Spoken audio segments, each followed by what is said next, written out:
Allô tout le monde, bienvenue sur ma deuxième vidéo YouTube à vie. Donc j'espère que vous allez bien.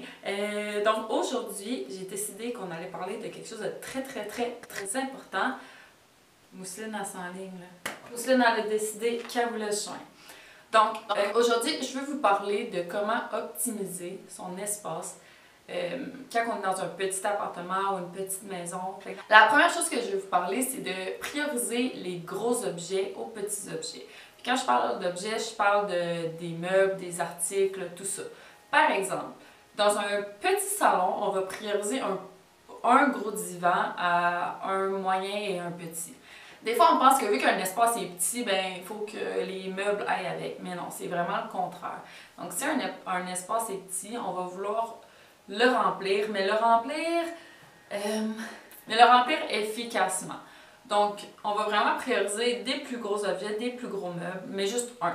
Mais pas juste un meuble par pièce. Donc, un gros divan au lieu de deux petits ou de un moyen et un petit, ça va paraître plus grand, ça va mieux fitter dans l'espace. On va avoir moins l'impression que la pièce est petite vu que l'élément est plus gros.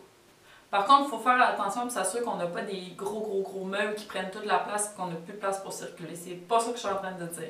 Ce que je veux dire, c'est qu'on va vraiment essayer de remplir l'espace. Donc, au lieu de mettre deux fauteuils, on va mettre un grand divan. Comme ça va paraître plus grand, il va avoir une plus grande fluidité. Ça va être moins saccadé, ça va être moins coupé. Il faut qu'il y ait quand même un petit espace. Il faut qu'on soit capable de marcher autour, puis de pouvoir vivre confortablement, puis aisément.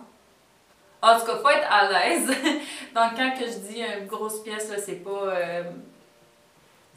que de ne plus avoir d'espace par terre et tout, là. Vraiment pas. C'est juste de ne pas penser que, vu que la pièce est petite, on va mettre des petits objets. Non, on va prioriser les plus gros, comme ça va prendre sa place, mais ça va être ça. Donc, la pièce va vraiment être un ensemble et pas juste des petits articles ici. Là. On veut vraiment créer un ensemble, ça va paraître plus grand, plus aéré. Ok guys, le deuxième truc que je vais vous donner, c'est quelque chose que j'ai fait. Moi là, j'ai vécu dans des appartements, vous avez même pas idée, j'ai tellement habité à des places dans ma vie, j'ai tellement fait que je déménage souvent. Donc, c'est ça. Puis, quand j'ai commencé à habiter seule, j'étais à l'université, puis c'est ça. Donc, j'avais pas les moyens de me payer des gros appartements. Donc, j'avais vraiment des petits espaces, des petits appartements.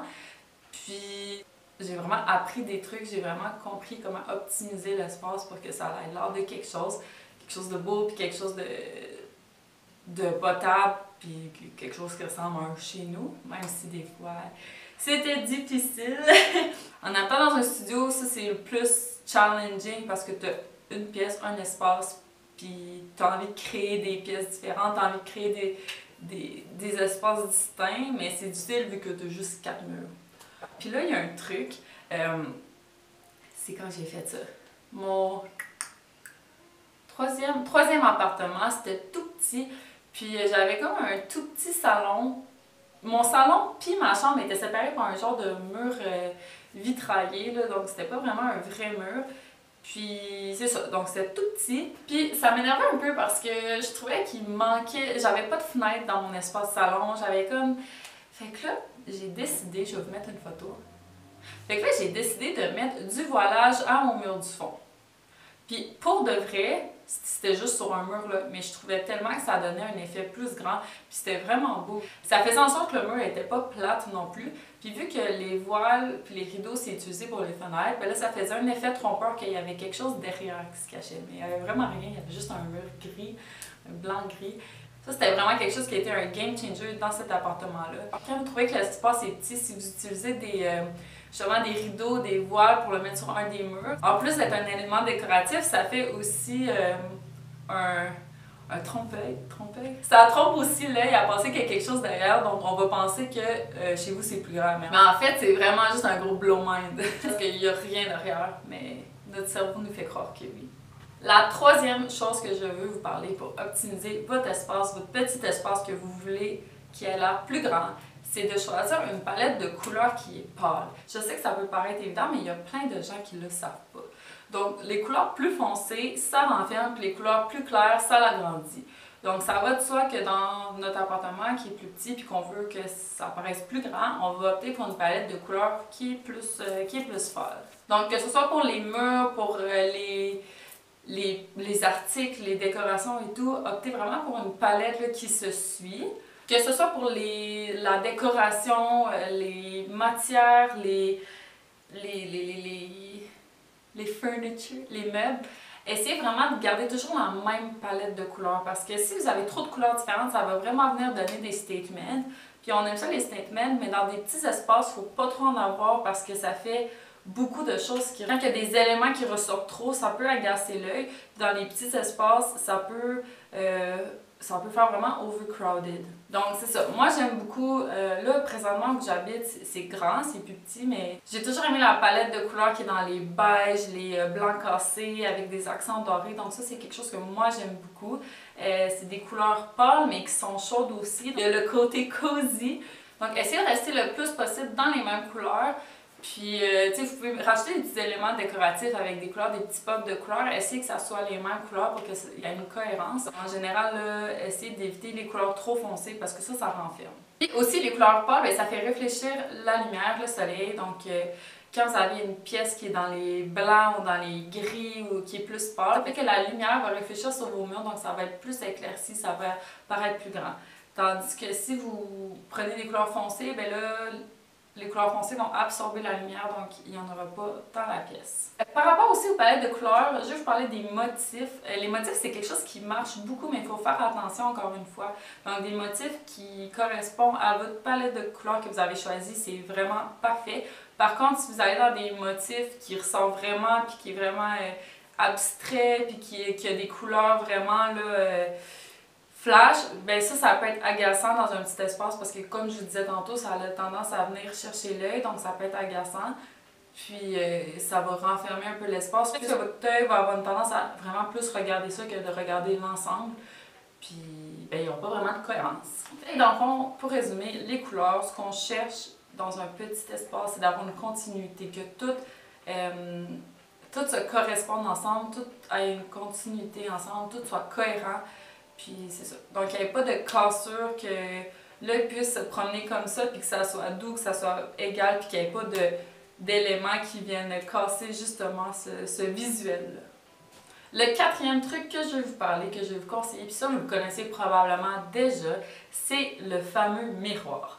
Donc on le sait, les miroirs, ça agrandit les pièces. Par contre, est-ce que vous savez comment les placer? Donc c'est important de bien placer son miroir parce que, bien, un miroir, c'est un miroir. Le miroir va montrer l'élément qui est en face, donc si c'est quelque chose qui n'est pas très beau ou si c'est une porte ou quelque chose, votre miroir il est pas optimisé à son max.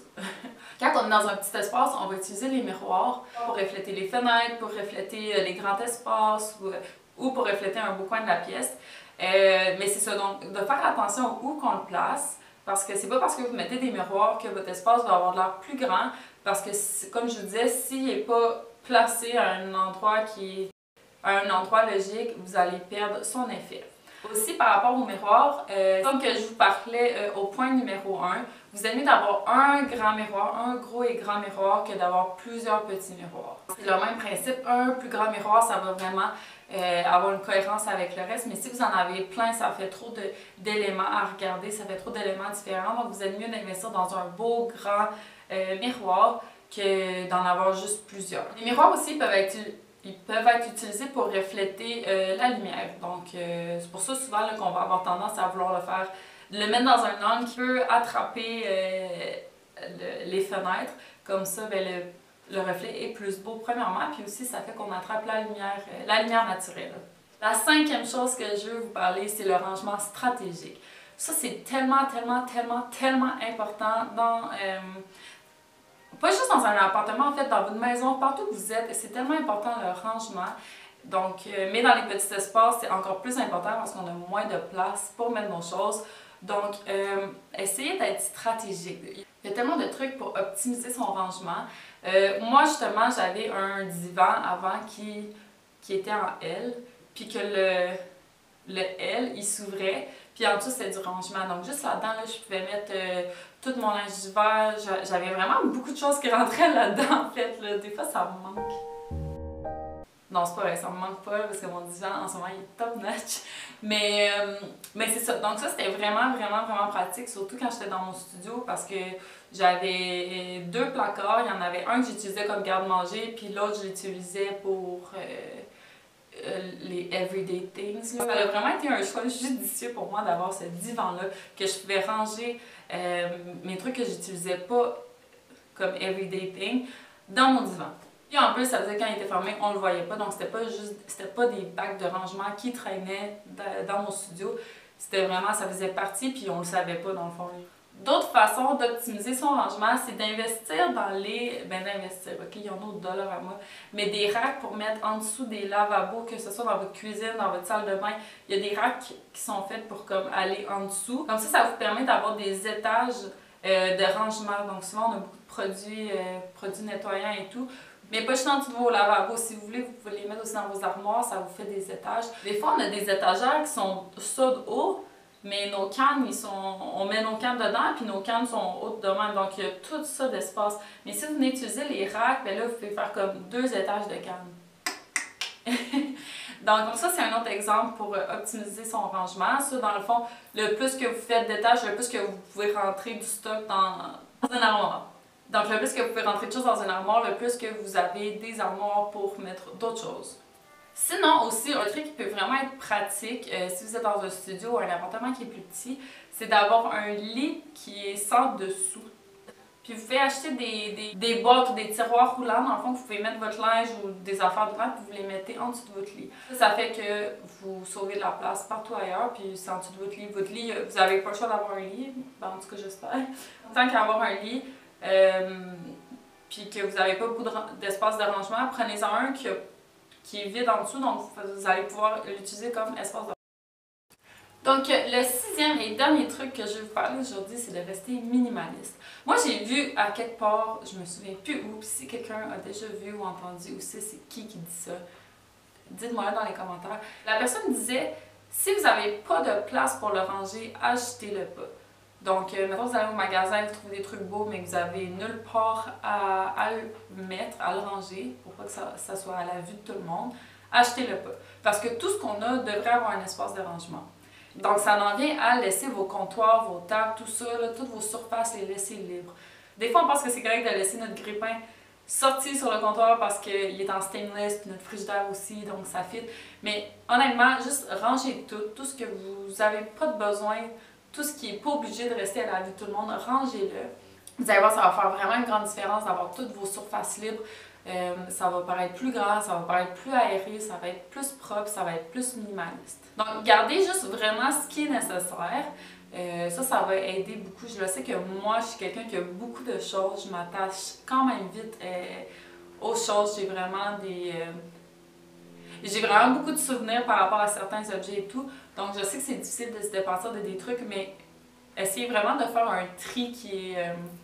un tri efficace, puis les choses que vous savez là, que ça sert à rien de le garder, débarrassez-vous-en, allez le porter là, à des organismes. Juste de unclutter votre espace, ça va tellement faire du bien, ça va paraître plus grand parce qu'on sait que des espaces, qu'il y a trop de choses, ça dérange trop l'œil. Donc, laissez des surfaces libres, achetez pas des choses pour rien. Des fois, il y a des décorations qu'on trouve vraiment belles. Moi, je le sais que je suis la première. Oh my god, guys, je vais chez HomeSense, là, genre pendant un bout, à chaque fois que j'allais chez HomeSense, je ressortais de là, ça me coûtait 200-300$, ok? Juste parce que je trouvais que le vase était beau, ça c'était beau, ça c'était beau. Puis j'arrive chez moi, puis je suis comme, ouais, je ne sais pas où je vais le mettre, j'ai plus vraiment de place. Mais justement, faites pas ça. Donc, avant d'acheter quelque chose, pensez à où que vous allez le mettre. Puis je vous dis, ça va vraiment être un deal breaker. Puis vous allez sauver des sous, puis aussi, vous allez garder votre espace plus beau, plus propre, plus aéré, plus grand. Donc, c'est tout pour aujourd'hui, pour ma vidéo de comment optimiser les petits espaces. J'espère que ça vous a aidé, j'espère que vous avez retenu plusieurs trucs là-dedans, que vous allez les appliquer, puis que vous allez vraiment vous sentir bien. Je le sais à quel point que c'est difficile des fois d'adapter dans des petits espaces. Je le sais, je l'ai vécu, je l'ai tellement vécu. Il y a des moments comme ça, puis c'est correct, ça fait partie de la game. Puis ça nous permet de sortir notre côté créatif. Donc, voilà. Donc, abonnez-vous à ma chaîne, comme ça vous allez être à l'affût de toutes mes nouveaux vidéos qui vont sortir. Vous allez pouvoir profiter des trucs et astuces et tout que je continue à vous donner. Donc, je pense que c'est tout pour aujourd'hui et puis on se dit à la prochaine. Bye!